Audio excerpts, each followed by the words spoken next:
You ask Tiger to solve. This deals with linear equations with one unknown.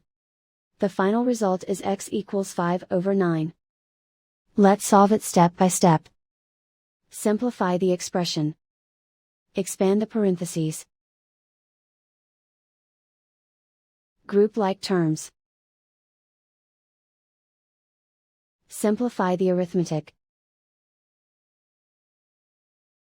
Group all constants on the right side of the equation. Add 5 to both sides.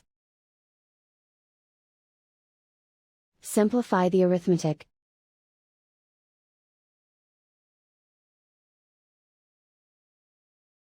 Isolate the x.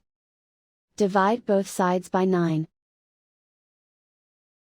Simplify the fraction.